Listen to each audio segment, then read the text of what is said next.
ಎಲ್ಲ ಸ್ನೇಹಿತರಿಗೂ ನಮಸ್ಕಾರ. ನಾನು ನಿಮ್ಮ ಬಸವರಾಜ್. ಇದು ಟೆಕ್ನಿಕಲ್ ಬೇಬಿ ಯೂಟ್ಯೂಬ್ ಚಾನಲ್. ಸ್ನೇಹಿತರೆ, ಈ ವಿಡಿಯೋದೊಳಗ ಒಂದು ಹೊಸ ವಿಷಯದ ಬಗ್ಗೆ ಮಾತನಾಡೋಣ. ಸ್ನೇಹಿತರೆ, ಈ ವಿಡಿಯೋದಾಗ 6ರಿಂದ 14 ವರ್ಷದ ಮಕ್ಕಳಿಗೆ ಉಚಿತ ಶಿಕ್ಷಣಕ್ಕಾಗಿ RTE ಅರ್ಜಿ ಸಲ್ಲಿಕೆಯ ಪ್ರಕ್ರಿಯೆ ಒಳಗ 2ನೇ ಪಾರ್ಟ್ ಅಂದ್ರೆ ಭಾಗ 2ರಲ್ಲಿ ಅರ್ಜಿ ಸಲ್ಲಿಸುವ ಪ್ರಕ್ರಿಯೆ ಮತ್ತು ಪರಿಶೀಲನೆ ಕುರಿತಾಗಿ ತಿಳ್ಕೊಳ್ಳೋಣ. ಅರ್ಜಿ ಸಲ್ಲಿಸುವ ಕ್ರಮ ಮತ್ತು ಪರಿಶೀಲನೆ ಯಾವ ರೀತಿ ಅದ ಅನ್ನೋದನ್ನು ನಾವೀಗ ನೋಡೋಣ. ಶಿಕ್ಷಣ ಹಕ್ಕು ಕಾಯ್ದೆಯಡಿ ಖಾಸಗಿ ಶಾಲೆಗಳಲ್ಲಿ ಉಚಿತ ಸೀಟಿಗಾಗಿ ಪ್ರವೇಶ ಕೋರುವ ಮಗು ಮತ್ತು ತಂದೆ ಅಥವಾ ತಾಯಿ ಆಧಾರ್ ಕಾರ್ಡ್, ಜಾತಿ ಆದಾಯ ಪ್ರಮಾಣ ಪತ್ರ ಕಡ್ಡಾಯವಾಗಿರ್ತದೆ. ಶಿಕ್ಷಣ ಹಕ್ಕು ಕಾಯ್ದೆ ಅಡಿ ಸೀಟು ಬಯಸುವ ಪಾಲಕರು ಶಾಲಾ ಶಿಕ್ಷಣ ಇಲಾಖೆಯ ಉಪನಿರ್ದೇಶಕರ ಕಚೇರಿಗಳೊಳಗೆ ಹಾಗೂ ಕ್ಷೇತ್ರ ಶಿಕ್ಷಣಾಧಿಕಾರಿಗಳ ಕಚೇರಿಗಳಲ್ಲಿ ಉಚಿತವಾಗಿ ಅಥವಾ ಸರ್ಕಾರದ ಪಾವತಿ ಕೇಂದ್ರಗಳಾದ ಬೆಂಗಳೂರು ನಗರದಲ್ಲಿ ಬೆಂಗಳೂರು 1, ಇತರೆ ನಗರಗಳಲ್ಲಿ ಕರ್ನಾಟಕ 1, ತಾಲೂಕು ಮತ್ತು ಹೋಬಳಿ ಮಟ್ಟದಲ್ಲಿ ಅಟಲ್ಜಿ ಜನಸ್ನೇಹಿ ಕೇಂದ್ರಗಳ ಮೂಲಕ ಆನ್ಲೈನ್ ಶಾಲೆಗಳ ಆದ್ಯತೆ ನಮೂದಿಸಿ ಅರ್ಜಿಯನ್ನು ಸಲ್ಲಿಸಬಹುದು ಅಂತೇಳಿ ತಿಳಿಸಲಾಗಿದೆ. ತಂದೆ ತಾಯಿ ಪಾಲಕರ ಬಳಿ ಸ್ವಂತ ಮೊಬೈಲ್ ಫೋನ್ ಅಥವಾ ಇಂಟರ್ನೆಟ್ ಸೌಲಭ್ಯ ಇತ್ತಪ್ಪ ಅಂದ್ರೆ ಅವರು ಆ ಮೊಬೈಲ್ ಮೂಲಕ ಅರ್ಜಿಯನ್ನು ಸಲ್ಲಿಸಬಹುದು ಅಂತೇಳಿ ತಿಳಿಸಲಾಗಿದೆ. ಜಾತಿ ಪ್ರಮಾಣ ಪತ್ರ, ಜಾತಿ ಮತ್ತು ಆದಾಯ ಪ್ರಮಾಣ ಪತ್ರಗಳ RD ಸಂಖ್ಯೆಯನ್ನು ಸರಿಯಾಗಿ ನಮೂದು ಮಾಡಬೇಕು. ಯಾಕಪ್ಪ ಅಂದ್ರೆ ಇಲ್ಲಿ ದಾಖಲೆಗಳನ್ನು ಅಪ್ಲೋಡ್ ಮಾಡೋಕೆ ಅವಶ್ಯಕತೆ ಇಲ್ಲ. ಅರ್ಜಿ ಸಲ್ಲಿಸುವಾಗ ತಂತ್ರಾಂಶದ ಮೂಲಕ ನಿಜಕಾಲಿಕ ಪರಿಶೀಲನೆಯನ್ನು ನಡೆಸಿ ಅರ್ಜಿಗಳನ್ನು ಖಾತ್ರಿಪಡಿಸಿಕೊಳ್ಳಲಾಗ್ತದೆ. ವಿಶೇಷ ವರ್ಗದಲ್ಲಿ ಮೀಸಲಾತಿ ಕೋರುವ ಪೋಷಕರು ತಮ್ಮ ಕಾಲಂನಲ್ಲಿ ನಿರ್ದಿಷ್ಟವಾಗಿ ಮೀಸಲಾತಿ ಕೋರುವ ಪ್ರವರ್ಗವನ್ನು ನಮೂದಿಸುವುದು ಮತ್ತು ಸಂಬಂಧಪಟ್ಟ ದಾಖಲೆಯನ್ನು ಅಪ್ಲೋಡ್ ಮಾಡಲೇಬೇಕಾಗ್ತದೆ. ಅನಾಥ ಮಗು, ವಿಶೇಷ ಅಗತ್ಯತೆಯುಳ್ಳ ಮಗು, HIV ಸೋಂಕಿತ ಮಗು, ಬಾಧಿತ ಮಗು, ವಲಸೆ ಮತ್ತು ಬೀದಿ ಮಗು, ಬರಗಾಲದ ಕಾರಣ ಆತ್ಮಹತ್ಯೆ ಮಾಡಿಕೊಂಡ ರೈತರ ಕುಟುಂಬದ ಮಗು, ಮಂಗಳಮುಖಿ ಇತ್ಯಾದಿ ವಿಶೇಷ ವರ್ಗದಲ್ಲಿ ಮೀಸಲಾತಿ ಕೋರಿ ಸಲ್ಲಿಸಿರುವ ಅರ್ಜಿಗಳ ಮತ್ತು ದಾಖಲೆಗಳ ನೈಜತೆಯನ್ನು ಸಂಬಂಧಿಸಿ ಕ್ಷೇತ್ರ ಶಿಕ್ಷಣಾಧಿಕಾರಿಗಳು ಖುದ್ದಾಗಿ ಮೂಲ ದಾಖಲಾತಿಗಳೊಂದಿಗೆ ತಾಳೆ ನೋಡಿ ಪರಿಶೀಲಿಸಿ ಸರಿ ಇದ್ದಲ್ಲಿ ಮಾತ್ರ ಆ ದಾಖಲೆಗಳನ್ನು ಸ್ಕ್ಯಾನ್ ಮಾಡಿ ಅಪ್ಲೋಡ್ ಮಾಡಬಹುದು. ಅನಾನುಕೂಲ ಪರಿಸ್ಥಿತಿಯಲ್ಲಿರುವ ದುರ್ಬಲ ವರ್ಗದ ಮಕ್ಕಳ ದೃಢೀಕರಣ ಮತ್ತು ಪರಿಶೀಲನೆ ಯಾವ ರೀತಿ ಮಾಡಬೇಕು ಅನ್ನೋದನ್ನು ಈ ಒಂದು ನೋಟಿಸ್ನಲ್ಲಿ ತಿಳಿಸಿದ್ದಾರೆ. ಅದನ್ನು ನೋಡೋಣ. ಶಿಕ್ಷಣ ಹಕ್ಕು ಕಾಯ್ದೆಯಲ್ಲಿ ಪ್ರವೇಶದ ಉದ್ದೇಶಕ್ಕಾಗಿ ಬರಗಾಲದ ಕಾರಣ ದಿನಾಂಕ 1/4/2015 ಅಥವಾ ತದನಂತರ ಆತ್ಮಹತ್ಯೆ ಮಾಡಿಕೊಂಡಿರ್ತಕ್ಕಂಥ ರೈತ ಕುಟುಂಬದ ಮಕ್ಕಳನ್ನು ಅನಾನುಕೂಲ ಪರಿಸ್ಥಿತಿಯಲ್ಲಿರುವ ಗುಂಪಿಗೆ ಸೇರಿದ ಮಗು ಅಂತೇಳಿ ಪರಿಗಣಿಸಲಾಗ್ತದೆ. ಸೀಟು ಹಂಚಿಕೆಯಾದಂತಹ ಅನಾಥ ಮಗು, ವಿಶೇಷ ಅಗತ್ಯತೆಯುಳ್ಳ ಮಗು, HIV ಬಾಧಿತ ಸೋಂಕಿತ ಮಗು, ವಲಸೆ ಮತ್ತು ಬೀದಿ ಮಗು, ಬರಗಾಲದ ಕಾರಣ ಆತ್ಮಹತ್ಯೆ ಮಾಡಿಕೊಂಡ ರೈತ ಕುಟುಂಬದ ಮಗು, ಮಂಗಳಮುಖಿ ಇತ್ಯಾದಿ ವಿಶೇಷ ವರ್ಗದಲ್ಲಿ ಪ್ರವೇಶ ಬಯಸುವ ಮೊದಲು ಸೂಕ್ತ ಪ್ರಮಾಣ ಪತ್ರವನ್ನು ಪರಿಶೀಲನೆಗಾಗಿ ಒದಗಿಸತಕ್ಕದ್ದು. ವಿಶೇಷ ವರ್ಗ ಮತ್ತು ದುರ್ಬಲ ವರ್ಗವೂ ಸೇರಿದಂತೆ ಅನಾನುಕೂಲ ಪ್ರವರ್ಗದ ಮೀಸಲಾತಿ ಕೋರುವ ಪ್ರಮಾಣ ಪತ್ರಗಳು ಮತ್ತು ಪ್ರಮಾಣ ಪತ್ರ ವಿತರಿಸುವ ಹಾಗೂ ಅಂತಹ ಮೀಸಲಾತಿಯನ್ನು ಪರಿಶೀಲಿಸುವ ಸಕ್ಷಮ ಪ್ರಾಧಿಕಾರಗಳನ್ನು ಈ ಕೆಳಕಾಣಿಸಿದ ಪಟ್ಟಿಯಲ್ಲಿ ವಿವರಿಸಿದ್ದಾರೆ.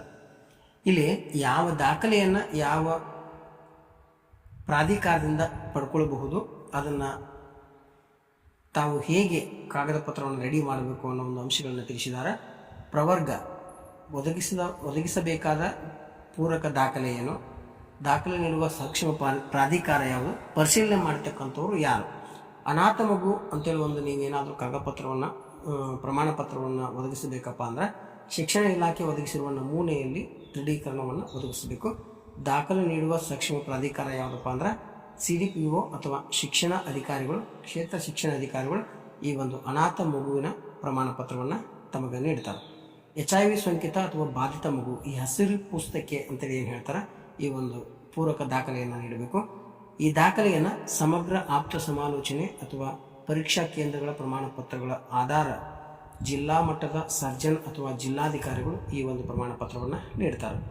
ಮಂಗಳಮುಖಿ ಮಗು ವೈದ್ಯಕೀಯ ಪ್ರಮಾಣ ಪತ್ರವನ್ನು ಇಲ್ಲಿ ನೀಡಬಹುದು. ಜಿಲ್ಲಾ ಮಟ್ಟದಲ್ಲಿ ಸರ್ಜನ್ ಅಥವಾ ಉಪನಿರ್ದೇಶಕರು, ಮಹಿಳಾ ಮತ್ತು ಮಕ್ಕಳ ಅಭಿವೃದ್ಧಿ ಕಲ್ಯಾಣ ಇಲಾಖೆಯಿಂದ ಈ ಒಂದು ಪ್ರಮಾಣ ಪತ್ರವನ್ನು ನೀಡಲಾಗ್ತದೆ. ವಿಶೇಷ ಅಗತ್ಯತೆಯುಳ್ಳ ಮಗು ವೈದ್ಯಕೀಯ ಪ್ರಮಾಣ ಪತ್ರವನ್ನು ಎಲ್ಲಿ ಈ ಒಂದು ಪೂರಕ ದಾಖಲೆ ವೈದ್ಯಕೀಯ ಪ್ರಮಾಣ ಪತ್ರವನ್ನು ನೀಡಬೇಕಾಗ್ತದೆ. ಇಲ್ಲಿ ಇದನ್ನು ಜಿಲ್ಲಾ ಮಟ್ಟದ ಸರ್ಜನ್ ವಿಕಲಚೇತನರ ನಿರ್ದೇಶನಾಲಯದ ಜಿಲ್ಲಾ ವಿಕಲಚೇತನರ ಕಲ್ಯಾಣ ಅಧಿಕಾರಿಗಳು ಈ ಒಂದು ಪ್ರಮಾಣ ಪತ್ರವನ್ನು ನೀಡ್ತಾರೆ. ಇದನ್ನು ನೈಜತೆಯನ್ನು ಪರೀಕ್ಷಿಸುವವರು ಕ್ಷೇತ್ರ ಶಿಕ್ಷಣಾಧಿಕಾರಿಗಳು ಅಥವಾ ಉಪನಿರ್ದೇಶಕರು. ವಲಸೆ ಮತ್ತು ಬೀದಿ ಮಗು ಈ ಒಂದು ಪ್ರಮಾಣ ಪತ್ರವನ್ನು ಕೊಡಬೇಕಪ್ಪ ಅಂದ್ರೆ ವಲಸೆ ಮತ್ತು ಬೀದಿ ಮಗುವಿನ ಪ್ರಮಾಣ ಪತ್ರವನ್ನು ನೀಡಬೇಕಾಗ್ತದೆ.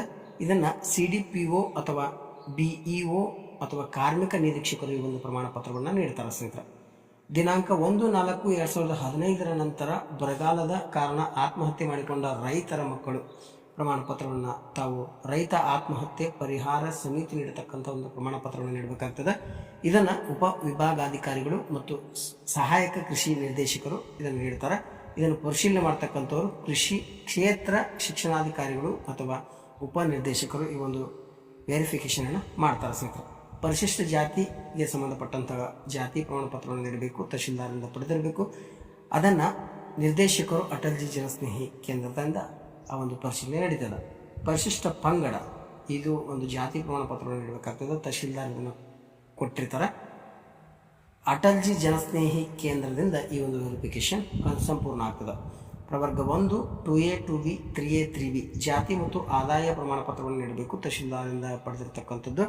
ಇದನ್ನು ನಿರ್ದೇಶಕರು ಅಟಲ್ಜಿ ಜನಸ್ನೇಹಿ ಕೇಂದ್ರ ಇವರು ವೆರಿಫಿಕೇಷನನ್ನು ಮಾಡ್ತಾರೆ. ದುರ್ಬಲ ವರ್ಗ ಆದಾಯ ಪ್ರಮಾಣ ಪತ್ರವನ್ನು ನೀಡಬೇಕು, ತಹಶೀಲ್ದಾರ್ ಅಥವಾ ಉಪ ತಹಶೀಲ್ದಾರ್ ಅವರು ಈ ಒಂದು ಪ್ರಮಾಣ ಪತ್ರವನ್ನು ನೀಡ್ತಾರೆ. ಇದನ್ನು ವೆರಿಫಿಕೇಷನ್ ಮಾಡುವವರು ನಿರ್ದೇಶಕರು ಅಟಲ್ಜಿ ಜನಸ್ನೇಹಿ ಕೇಂದ್ರ.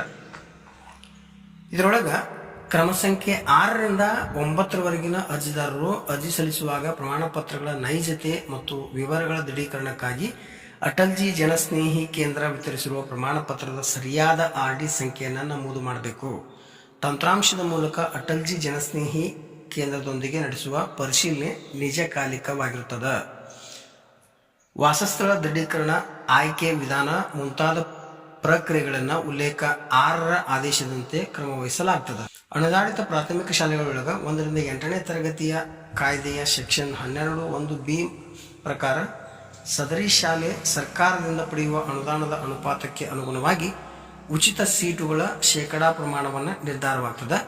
2025 ಮತ್ತು 26ನೇ ಸಾಲಿನೊಳಗೆ ಪ್ರಾರಂಭಿಕ ತರಗತಿಯಾದ 1ನೇ ತರಗತಿಗೆ ನಿಗದಿತ ಶೇಕಡಾ 25ರಷ್ಟು ಪ್ರಮಾಣದ ಸೀಟುಗಳಿಗೆ ಅನಾನುಕೂಲ ಪರಿಸ್ಥಿತಿಯಲ್ಲಿರುವ ಹಾಗೂ ದುರ್ಬಲ ವರ್ಗದ ಮಕ್ಕಳಿಗೆ ಸೀಟನ್ನು ಹಂಚಿಕೆ ಮಾಡಲಾಗ್ತದೆ. ಪೋಷಕರಿಗೆ SMS ಸಂದೇಶ. ತಂತ್ರಾಂಶದ ಮೂಲಕ ನೈಜತೆ ತಾಳೆಯಾಗದ ಅಪೂರ್ಣ ಅಥವಾ ಕ್ರಮಬದ್ಧವಲ್ಲದ ಅರ್ಜಿಗಳ ಬಗ್ಗೆ ತಂದೆ ತಾಯಿ ಅಥವಾ ಪೋಷಕರ ಮೊಬೈಲ್ಗೆ ದೋಷಗಳನ್ನು ಸರಿಪಡಿಸಲು SMS ಮೂಲಕ ಒಂದು ಸಂದೇಶವನ್ನು ಕಳಿಸಲಾಗ್ತದೆ. ಅದನ್ನು ತಾವು ನೋಡಿಕೊಂಡು ಅರ್ಜಿಯನ್ನು ಸಂಪೂರ್ಣ ಮಾಡಬೇಕಾಗ್ತದೆ. ಉಲ್ಲೇಖ 8ರ ಸರ್ಕಾರದ ಆದೇಶ ಸಂಖ್ಯೆ EP 100 PGC 2024 ದಿನಾಂಕ 26/6/2024 ಅನ್ವಯ LKG ತರಗತಿಗೆ ಕನಿಷ್ಠ ವಯೋಮಿತಿ 4 ವರ್ಷ ಮತ್ತು ಗರಿಷ್ಠ 6 ವರ್ಷಗಳಾಗಿದ್ದು ಮತ್ತು 1ನೇ ತರಗತಿಗೆ ಕನಿಷ್ಠ 6 ವರ್ಷ ಮತ್ತು ಗರಿಷ್ಠ 8 ವರ್ಷವೆಂದು ಆದೇಶವನ್ನು ಮಾಡಲಾಗಿದೆ. ಈ ಒಂದು ಆದೇಶದ ಪ್ರಕಾರ ಇಲ್ಲಿ ಅರ್ಜಿಯನ್ನು ಸಲ್ಲಿಸಬೇಕು. RTE ಅಡಿ ದಾಖಲಾತಿ ಬಯಸುವ ಪೋಷಕರು ನಕಲಿ ಆಧಾರ್ ಮತ್ತು ಜಾತಿ ಆದಾಯ ಪ್ರಮಾಣ ಪತ್ರವನ್ನು ದಾಖಲೆಗಳನ್ನು ನೀಡಿದ್ದಲ್ಲಿ ಅಂತಹ ಪೋಷಕರ ವಿರುದ್ಧ ಕಾನೂನು ಕ್ರಮವನ್ನು ಜರುಗಿಸಲಾಗ್ತದೆ ಹಾಗೂ RTE ಸೀಟು ಹಂಚಿಕೆಯಾಗಿದ್ದಲ್ಲಿ ಸೀಟನ್ನು ರದ್ದು ಮಾಡಲಾಗ್ತದೆ. ನಂತರ ಕುಂದುಕೊರತೆಗಳ ವಿಲೇವಾರಿ ಯಾವ ರೀತಿಯಾಗಿ ಇಲ್ಲಿ ಸಿಸ್ಟಮನ್ನು ಮಾಡಿದ್ರೆ ಅನ್ನೋದನ್ನು ನೋಡೋಣ. ಶಿಕ್ಷಣ ಹಕ್ಕು ಕಾಯ್ದೆಯಡಿ ಪ್ರವೇಶ ಕೋರಿ ಅರ್ಜಿ ಸಲ್ಲಿಸುವಾಗ ಸಮಸ್ಯೆ ಏನಾದರೂ ಉಂಟಾತಪ್ಪ ಅಂದ್ರೆ ಸರಿಪಡಿಸಲು ತಂತ್ರಾಂಶವನ್ನು ಅಭಿವೃದ್ಧಿಪಡಿಸಿದ್ದಾರೆ. ಸದರಿ ತಂತ್ರಾಂಶದಲ್ಲಿ ನಿರ್ದಿಷ್ಟ ದೂರುಗಳನ್ನು ಅಗತ್ಯ ದಾಖಲಾತಿಗಳೊಂದಿಗೆ ದಾಖಲಿಸಿ ನ್ಯೂನತೆ ಸರಿಪಡಿಸಿಕೊಳ್ಳಲು ಅವಕಾಶವನ್ನು ಕಲ್ಪಿಸಲಾಗಿದೆ. ಪೋಷಕರು ಸದರಿ ತಂತ್ರಾಂಶವನ್ನು ಸದುಪಯೋಗಪಡಿಸಬೇಕು ಅಂತೇಳಿ ಇಲ್ಲಿ ತಿಳಿಸಲಾಗಿದೆ. 2025 ಮತ್ತು 26ನೇ ಸಾಲಿಗೆ RTE ಶಾಲಾ ದಾಖಲಾತಿ ಪ್ರಕ್ರಿಯೆಗೆ ಕೆಲವೊಂದಿಷ್ಟು ವೇಳಾಪಟ್ಟಿಗಳನ್ನು ತಾತ್ಕಾಲಿಕವಾಗಿ ಫಿಕ್ಸ್ ಮಾಡಿದ್ದಾರೆ. ಆ ವೇಳಾಪಟ್ಟಿಯನ್ನು ನಾವು ಮುಂದಿನ ವಿಡಿಯೋದೊಳಗೆ ನಿಮಗೆ ಸಂಪೂರ್ಣವಾಗಿ ತಿಳಿಸ್ಕೊಡ್ತೇನೆ. ಸೊ ಈ ವಿಡಿಯೋನ ಇಲ್ಲಿಗೆ ಮುಗಿಸಾಕತ್ತೇನೆ ರೀ. ಮುಂದಿನ ವಿಡಿಯೋದೊಳಗೆ ದಾಖಲಾತಿ ಪ್ರಕ್ರಿಯೆಗೆ ತಾತ್ಕಾಲಿಕ ವೇಳಾಪಟ್ಟಿಯ ಕುರಿತಾಗಿ ಸಂಪೂರ್ಣವಾಗಿ ಚರ್ಚೆ ಮಾಡೋಣ. ಅಂದ್ರೆ ಯಾವ್ಯಾವ ಪ್ರಕ್ರಿಯೆಯನ್ನು ಯಾವ್ಯಾವ ದಿನಗಳು ಅಥವಾ ತಾರೀಕಿನಂದು ನಡೆಸಲಾಗ್ತದೆ ಅನ್ನೋ ಒಂದು ಮಾಹಿತಿಯನ್ನು ಮುಂದಿನ ವಿಡಿಯೋದೊಳಗೆ ನಿಮಗೆ ಸಂಪೂರ್ಣವಾಗಿ ತಿಳಿಸ್ತೇನೆ ಸ್ನೇಹಿತರೆ.